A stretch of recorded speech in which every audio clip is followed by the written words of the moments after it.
Students, today we will read chapter number 12 from class 8 and it is named The Cherry Tree. So, इस chapter के दो main character हैं राकेश और उसके दादाजी. So, let's start the chapter.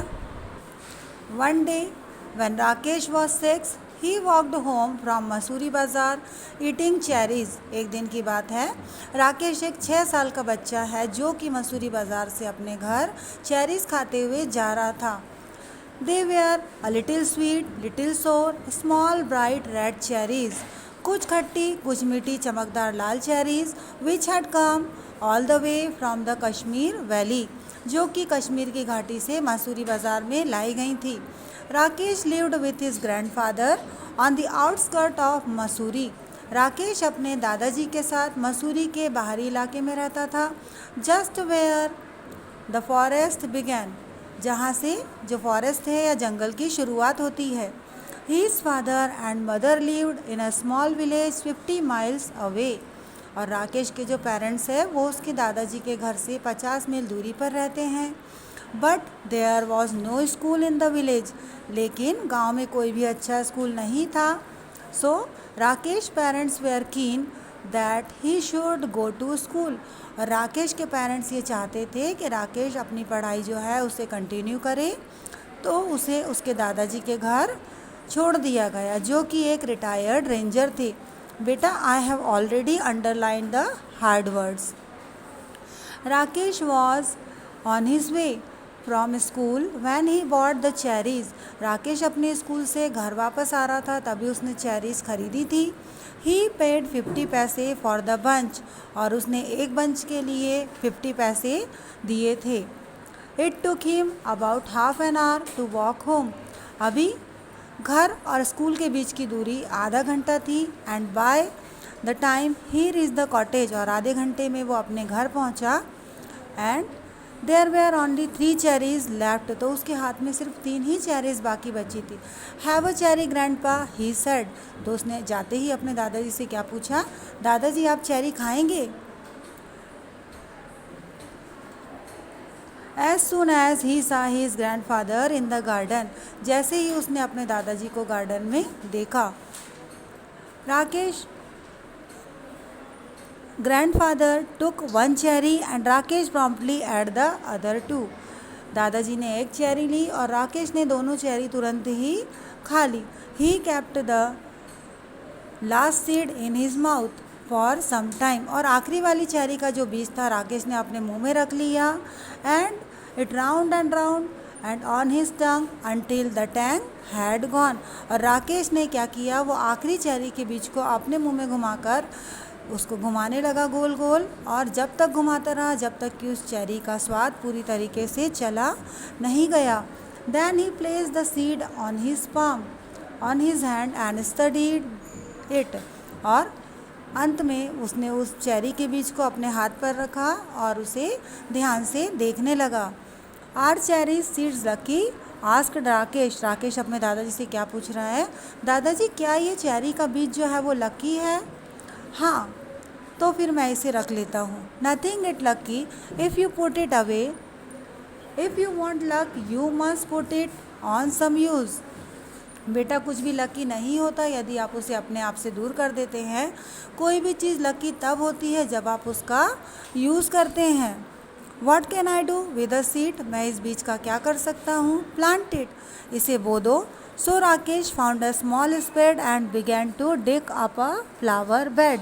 तो राकेश ने एक छोटा सा कुदाल लिया और पास ही बनी फूलों की क्यारियों को खोदने लगा. Hey not there said grandfather. Grandfather ने उसे रोका, वहाँ नहीं. I have sown mustard in that bed, मैंने वहाँ पर सरसों के बीज डाले हैं. Plant it in the shady corner where it won't be disturb, इसे एक छायादार कोने में लगाओ जहाँ पर इसे कोई भी डिस्टर्ब नहीं करेगा. Rakesh went to corner in the garden where the earth was soft and yielding. Rakesh उस गार्डन के एक उस कोने में गया जहाँ की जो मिट्टी थी वो बहुत ही सॉफ्ट थी. He did not have to dig, उसे उस ज़मीन को खोदना नहीं पड़ा. राकेश ने उस सॉफ्ट ज़मीन में वो बीज बो दिया और एक सुबह राकेश ने क्या देखा कि वो जो बीज है उससे जड़ें निकल आई हैं। He stared at it for a moment. कुछ क्षण तक, कुछ पलों तक राकेश उस छोटे से पौधे को ध्यान से देखता रहा। एंड वो अपने दादाजी की तरफ दौड़ा और क्या बोल रहा है, दादाजी दादाजी यहाँ आइए और देखिए, चेरी ट्री हैज़ कम। जो चेरी का पौधा है वो उग गया है। What, cherry tree? Ask grandfather who had forgotten about it. दादाजी ने बहुत ही आश्चर्य से पूछा, जो कि उस बीज को बोने की बात पूरी तरीके से भूल चुके थे। The seed we planted last year, look it's come up. वो बीज जो हमने पिछले साल बोया था, अब वो पौधा बनकर ज़मीन से बाहर आ गया है। Rakesh went down on his haunches while grandfather bent almost double and peered down at the teeny tree. It was about 4 inches tall. Rakesh जो था अपने घुटनों के बल बैठ गया, जबकि दादाजी थे उसको झुककर उस पौधे को देखने लगे जो कि अभी सिर्फ 4 इंच लंबा था। Yes it's a cherry tree. हाँ, ये चेरी ट्री ही है, सेड ग्रैंडफादर। दादाजी ने कहा, you should water it now and then. अब आपको इस पौधे को पानी देना होगा। Rakesh ran indoor and came back with a bucket of water. Rakesh दौड़कर घर में गया और पानी से भरी हुई एक बाल्टी ले आया। Don't drawn it. दादाजी क्या बोल रहे हैं कि आपको इस पौधे पर पानी उड़ेलना नहीं है। Rakesh gave it a sprinkling and encircled with pebbles. आपको इस पौधे पर पानी की फुहारें डालनी है और इस पौधे को आप चारों तरफ से पेबल से कवर कर दो, छोटे छोटे पत्थरों से चारों ओर से इसको कवर कर दो। That year the monsoon rain came early. उस साल जो मानसून था वो जल्दी आ गया। And Rakesh plodded to and from school in raincoat and gum boots. और राकेश को स्कूल से अपने घर आने जाने के लिए रेनकोट और गम बूट का यूज़ करना पड़ा। The cherry tree grew quickly in this season. और इस सीज़न में चेरी ट्री जो था वो बहुत जल्दी बढ़ने लगा। It was about 2 feet tall when a goat entered the garden and ate all the leaves. Only the main stem and 2 thin branches remained. जब वो पौधा धीरे धीरे बढ़ रहा था, 2 फीट लंबा हो गया, तो अचानक एक दिन एक बकरी जो थी वो गार्डन में घुस आई और उसकी सारी पत्तियाँ खा ली। सिर्फ अब उसमें एक मेन स्टेम, मुख्य तना बचा था और 2 पतली पतली शाखाएं जो हैं वो बाकी रह गई थी। Never mind, said grandfather, seeing that Rakesh was upset, it will grow again, cherry trees are tough.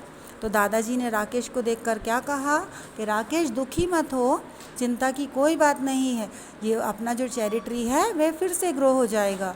Towards the end of the rainy season new leaves appeared on the tree. और रेनी सीजन का अंत होते होते उस पेड़ पर नई पत्तियां दिखाई देने लगी। Then a woman cutting grass scrambled down the hillside, her skirt swishing through the heavy monsoon foliage. She did not try to avoid the tree. One sweep and the cherry tree was cut into 2.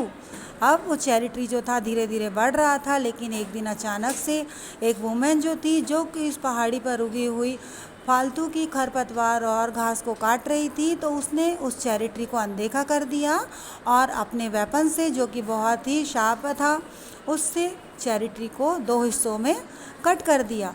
When grandfather सा what had happen, he went after the woman and scolded her, but the damage could not be repair.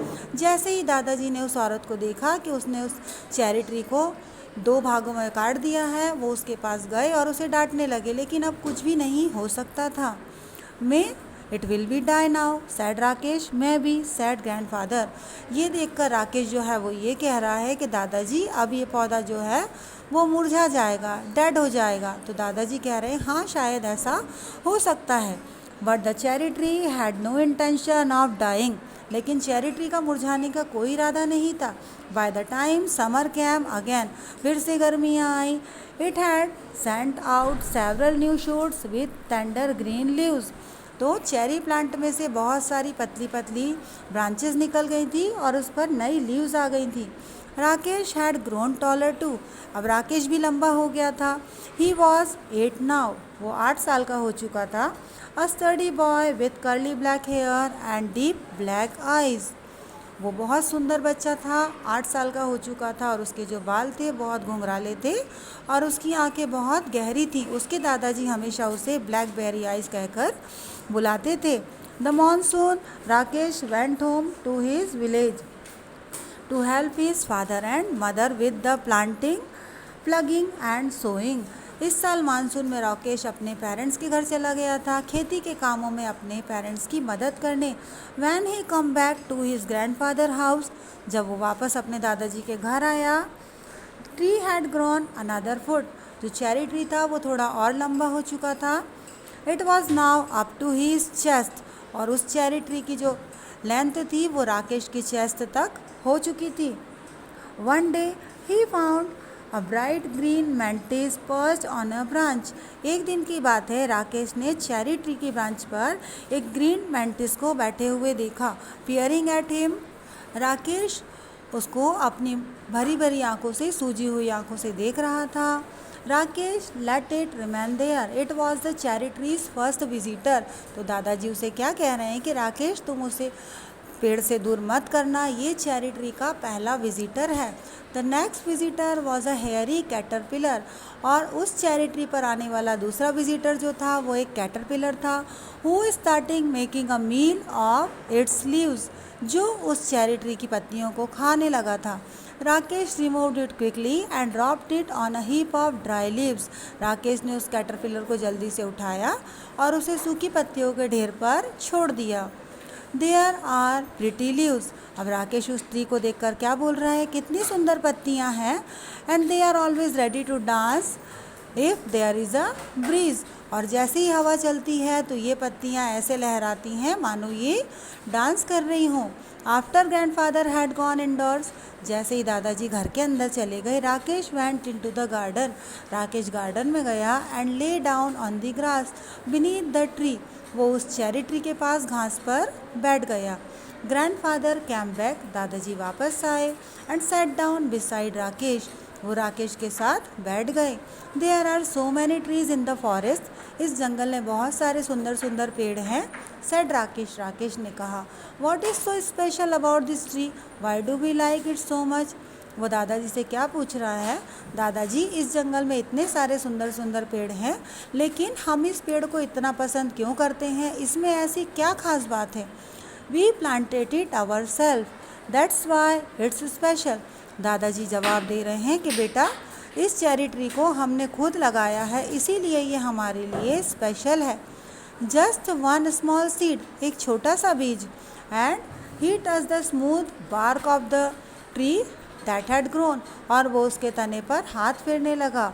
He ran his hand along the trunk of the tree and put his finger to the tip of a leaf, और वो बार बार कभी उसके तने पर हाथ फेरता और कभी अपनी उंगलियों से उस पेड़ की पत्तियों को छू रहा था। आई वंडर, ही विस्पर्ड, और वो अपने मन ही मन क्या बोल रहा था कि आश्चर्य की बात है, is this what it feels to be God, और ऐसा लगता है कि वाकई में ईश्वर जो है उनका अस्तित्व है। बिकॉज ये जो पेड़ था वो 2 बार कट हो गया है, बकरी के द्वारा खा लिया गया है, लेकिन अभी भी ये जो पेड़ है वो बढ़ गया था और बहुत ही सुंदर लग रहा था। सो बेटा आई होप कि ये जो चैप्टर है आपको बहुत अच्छे से समझ में आ गया होगा। Read the chapter थ्रूली and find out the hard words. Okay बेटा, थैंक यू।